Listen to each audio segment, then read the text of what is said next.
wonder who this could be. What's up? What's up? How are you?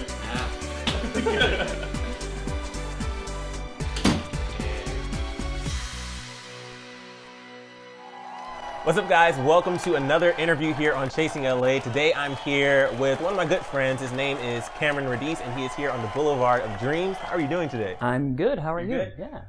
I'm doing great. I'm glad to be doing Chasing LA again. I'm glad to be inspired by your story and by the many stories to come. For those who don't know, Cameron is a man of many talents. He's a cinematographer, a photographer, a director, and an actor. So you kind of dabble in many things. I don't keep all my eggs in one basket. That's correct. And how's that worked out for you so far? Good. You know, it's worked out really good. It allows me to kind of just spread my wings and and reach in many different directions. And in my own mind, it's kind of like, okay, whichever coal catches first, that's gonna be the starting ground. Yeah. And when I got here, it seemed like they all kind of caught at the same time. So it's a juggling act, but I wouldn't trade it for anything. So when did you start Chasing LA? When did you move here? I moved here, 2.5 years ago. So January 2012-ish. Moved out here on my own, got a studio in Burbank, started hitting the pavement, got new headshots, found an agent, got a manager shortly after that. Wow. I still can't get an agent or a manager. Just hit the ground running. And what brought you out here, though? Because I know you were already busy in Colorado. You're originally from Colorado. Correct. And you already had a lot of stuff that was working out there before you even moved to LA. Right. I was always the kid with the camcorder, right? I always had the camcorder. I got my first black and white camera when I was 7 for Christmas. And it was followed up by just crazy videos and character monologues and all that. Anyway, I grew up making videos with my friends. Right. And after high school, I decided to go into film school. Colorado Film School, graduated with a degree, writing, directing specifically. And shortly after that, kind of realized that there's a cap in Colorado. You can only take it so far. Yeah. LA is the place to be if you really want to just, shoot for your dreams. And so I picked up and came out here as soon as I was able to after I graduated, and it's been great since. For somebody who's thinking about moving out here or who's trying to go down the same career path, what has it been like for you? Yeah, it is. We talk about it like it's this dream sequence, right? Like we're chasing our dreams. Yes, bravo. But yeah, there are struggles, and there are ups and there are downs, and the downs can be tough in this business. I'm sure you know. Oh, I know. Yeah. You have to find people that rally up behind you. You have to find that team, whether that's family or friends or other actors, whoever it is. I've found that I've really had to fall back on people around me, good people around me, to carry me. Right. I think the hardest part about being in LA is obviously the competition. The competition is through the roof. Mm-hmm. And that's a little bit jarring, for someone who just gets here and then kind of figures out where they fit in the place. So in regards to that, finding the opportunities. That's the challenge. Because you get here and you're like, oh yeah, I'm going to audition for this and for that, and I'm going to go out for this, and I'm going to get an agent tomorrow. Right. And the reality of it is it doesn't work that way. It doesn't work that way. You have to create your own content. You have to create your own opportunities. You have to go for it. Right. You don't just open doors, you kick them down. Right. I feel like a lot of people come out here and they think it's just going to happen overnight. Right. Which is why I like to do this series, because you get to sit down and hear it. It's not just an overnight thing. And until you put yourself out there, nobody's going to know you exist, because there's so many people out here chasing the same dream. Exactly. Exactly. Now, you said you came out here and you got a manager and an agent. Was that fairly quickly, or? Yeah. It was actually an interesting story. I had my agent before I moved here. Mm-hmm. I had made several trips back and forth. Were they LA based? They were LA based. Oh, nice. I'm no longer with them. I'm with New Representation now. But it was nice to have that little kind of kickstart. I got here and I already had an agent on my resume ready to go. Right. That's not always the case. Obviously, it's actually an anomaly. Yeah. But I think a lot of actors put too much stock into representation. Mm-hmm. I can't do what I want to do without the right reps. Right. And I think that's the wrong mentality. I think that in a lot of cases you can do more so even without a rep. You can go for your own angle. Right. You can create your own opportunities, which later on will attract the right representation. And I think that's an aspect that a lot of beginning actors don't fully grasp. Right. And it's important. It's an important thing. I can definitely understand that a lot of people, they just come up with excuses, including myself, when they're out here saying why things aren't happening, when really the only thing holding themselves back is themselves. Right. So I can definitely understand that. Now, you probably don't know this because I haven't said it, but I met Cameron working at Universal Studios as a studio tour guide. So how has that been for you? Universal's great. Yeah. As you know, it was an adventure just getting in the door there. I mean, the process was so intense. Intense.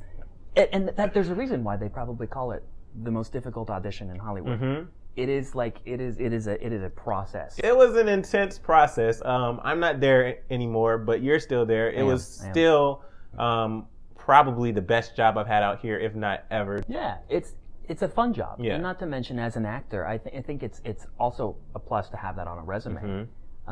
Not to mention having Universal behind your back is kind of a cool thing. Right. You know, when you're going for this type of a career. But you're right. That's the joy of working at Universal, especially in the tour guide department, is that you don't know who's on your tram. Mm-hmm. I mean, you have aspiring actors, you have aspiring filmmakers. I was one of them. Yeah. You know, every year my family would come out and I would ride the tram starting at like age 5 and up. And I would sit on the tram and be like, oh, if I could just get off the tram and step onto the Western sets, right, I know I've made it. Right. It's not exactly like that. But, right. You know, like you said, you don't know who you're influencing. You never know. You never know. So I know you've been working on some things over the past couple of months, and I remember I got excited. I wasn't able to come because I was working as always, but you did, Doritos does their Super Bowl commercial contest all the time, every year. And actually, let's take a look at the commercial that you did right now. Hey, bro, check it. New feature. Delete the contact, you delete the person. Right, watch this, ready?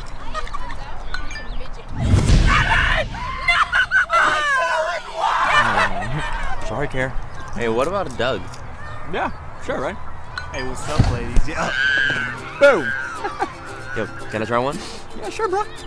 All you gotta do is you go to settings, hit toggle, and then... Got it. So that commercial was freaking awesome. How'd you get the effect for like them to disappear and look? Oh, that was a challenge, especially in the short amount of time that we had to do it. Yeah. It was all just compositing After Effects. A lot of it was one frame at a time. Have you already learned there? Do you have to find tutorials for that, or? After Effects is a tricky beast in itself. You know, it's like its own art form. Right. What I know in After Effects is self-taught, mixed with tutorials and online stuff, as well as working with other people that know it better than I do. I'm an editor foremost, not necessarily a special effects guy. Yeah. So the special effects that I do are on limited basis, but I like bringing in special effects to real content. That's when it's the most believable, I think, as opposed to all special effects. It was a good time. Yeah. A lot of late night hours. I'll tell you that much. Well, the commercial was great. And how do you stay motivated, like when things don't pan out? Because it didn't get as far as obviously to the TVs, but when opportunities don't necessarily go where you want, how do you motivate yourself and continue to just keep pushing? Sure. Well, for that commercial in particular, we didn't make the final round and we didn't obviously win. Yeah. But we maintained the top viewed and the top rated the entire time. Yeah. And in my mind, that's a win. Mm-hmm. We had an audience, and if you have an audience for your content, that's what ultimately matters. Right. And sometimes you do things out here or in any field, that's not a win, that doesn't come through for you the way you hoped it would, and it's hard, and sometimes you have to take time to just take a step back, analyze the situation, and then push forward. Right. And sometimes you don't know why something happens until years down the road, mm-hmm. and then you can look at it and say, I'm glad that happened the way that it did, because now look where I'm at. Right. And if it didn't, I wouldn't be here. Words of wisdom. Words of wisdom, guys. Now, you've definitely kept pushing forward because you have a brand new short film that you've worked on, Riviera. Correct. And you shot it in Colorado, right? We shot it in Colorado, but the story takes place in LA. Right. Because I remember you were shooting while I was at Sundance. It was around the same time, right? Yeah. Exactly. How long did that process take, writing the script, everything? Riviera has been a labor of love for the past 5 years. I wrote the original draft in film school. It caught like wildfire. Everyone was like, oh, this is a great script. This is a great concept. Awesome stuff. Cool. You know, I wanted to produce it at the time. Right. But I knew that we really didn't have the means to do it at the level that it needed to be, that would do the script respect. So I shelved it, and it sat for a long time. And then actually this past summer, I pulled it out, looked at it, fell in love with it all over again, redrafted it, sent it out to my crew, and said, this is kind of a ridiculous concept, but what do you think? Right. And everyone loved it, so we greenlit it, and we just went for it. So yeah, I mean, it's been a short film in the making for a good 5 years, I'd say. But you finally did it. Finally did it. And you're pleased it screens this Thursday? Actually, it makes its debut this Thursday. Well, let me say a date. So it's going to be Thursday, It's Thursday, May 15th. May 15th, just in case this interview doesn't air by the time. Hopefully I edit it before then, but just in case. 2014. So it's going to air. I'm going to try to make it to the screening if I'm off work, but how excited are you? Because it shoots at Raleigh Studios. Right. We're screening it at Raleigh, and then I'm hopping a flight the next day to screen it in Colorado, where we shot it with the crew. Yeah. But I'm very excited about it. It's the first project that I directed and acted in. Yeah, he was the lead. Was a challenge. Yeah. And intimidating. And a lot of people that I told that to prior to doing it were like, "Oh, no, it can't be done. That can't be done. It just can't be done." So we had a great crew. We had a big crew, a lot of extras that really just rallied together and made it work, made it happen. And what would you say is like the ultimate goal for the film? Was it just a passion project, or you have big plans for it? Yeah, it's both, a little bit of both. It was a passion project. We're looking to get it into as many film festivals as we can worldwide. We're already shipping out now, prior to even it screening. And on top of that, I'm also using it as a catalyst for a feature film. So it's a good calling card as well. Yeah. Here's the short version. Here's the feature script. Right. This is where I want to go with it. And we'll see what kind of snowball rolls into that. That's awesome, and I really hope I can make it to the screening. Definitely, I'd love to see you there. Some behind the scenes in the theater, like with the GoPro. All right, eject him, get him out of here. Bootleg copy. Right. So we have a clip of the two leads, Cameron and Brittany, from the film, and we're going to take a look at it right now.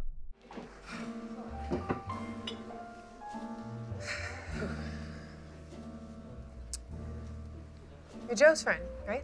Yeah, Joe's friend. It's kind of funny he should set this up. He's not really the type of guy that would... You're cute. Cute? I mean, he wasn't lying. Cute's the last word I picture Mr. Matchmaker saying about me. And funny. Oh, we'll see about that.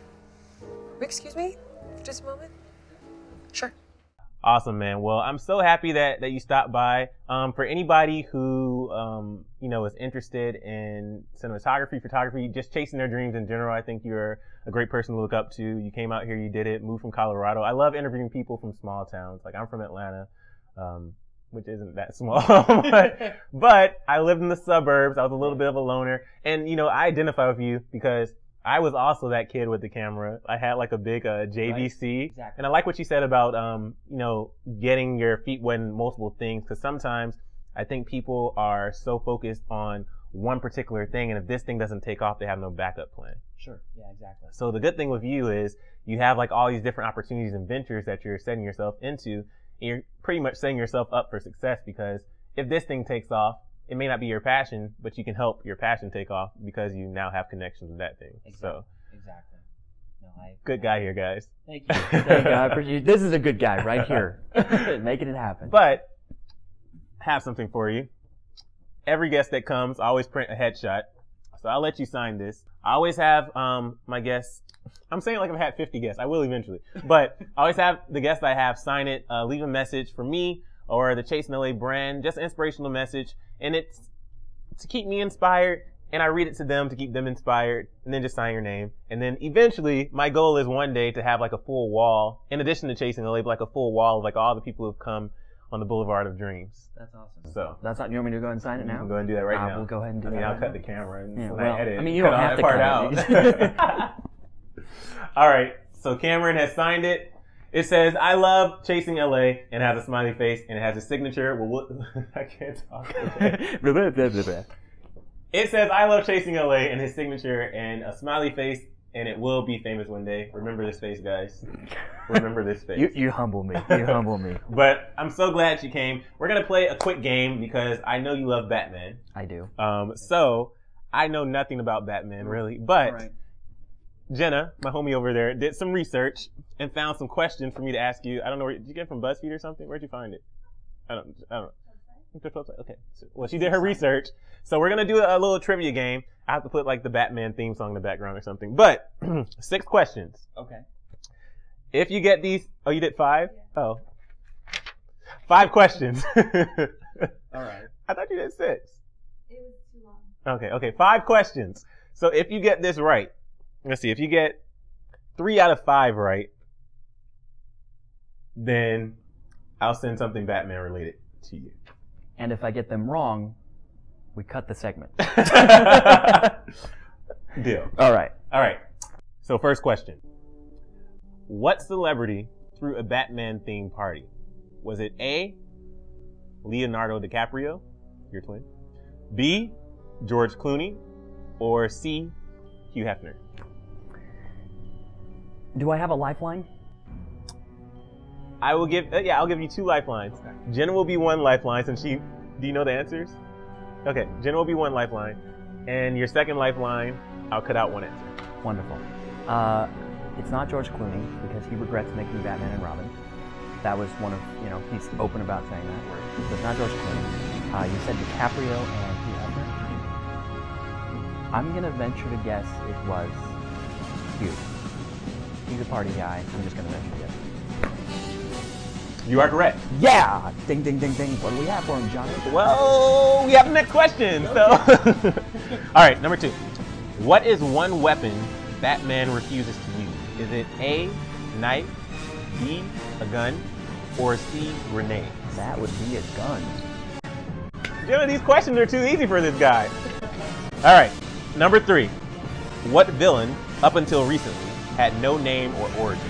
Is it A, Catwoman, B, Penguin, or C, the Joker? C, the Joker. All right, Jenna. I mean, he's a Batman fan. This is a good thing. So I can use the segment because if you got him wrong, then I'll have to cut it. Remember? So. All right, number 4. Who has the longest run as playing Batman? Is it A, Kevin Conroy, B, Christian Bale, what love is Batman, and C, George Clooney? Kevin Conroy, Christian Bale, or George Clooney? Well, not George Clooney. Christian Bale had 3 films. However, Kevin Conroy played Batman throughout the animated series as well. So I'm gonna say Kevin Conroy. All right. And the final one. When was the first Batman movie ever? A, 1990, B, 1964, or C, 1966? 1966. Nope. Nope. Was it 64? It was 64. No! Oh. All right, boys and girls. You got them though. You got most of them right. 4 out of 5. That's pretty impressive. That's more, I would have got 0. 0. But I'm very impressed because you obviously are a Batman fan. But thank you so much for stopping by Chasing LA. I really do appreciate it. If you know anybody who you think is going somewhere and it would be a great guest to have on Chasing LA, just let me know. I would love to have him here. And you'll have to stop by again next year so we can hear your updates. I would really appreciate it. So as always, man, Thank you, sir. Cameron, thank you so much. We'll see you next time on Chasing LA. Check out the other videos. And yeah, love you guys. Bye. 1964. No! Oh, really? Oh, yeah, I didn't say 66 was the Adam West version. Yeah. It was Batman Dracula. Darn it. You know how I know that? Because you wrote it down. He wrote it down for you? Okay, all right. Well, as a Batman fan, I can say I didn't know there was a Batman Dracula. But I'll use that part in the outro. yeah. That was great, man. Awesome. On the boulevard of dreams. Oh, I forgot to say action. Action!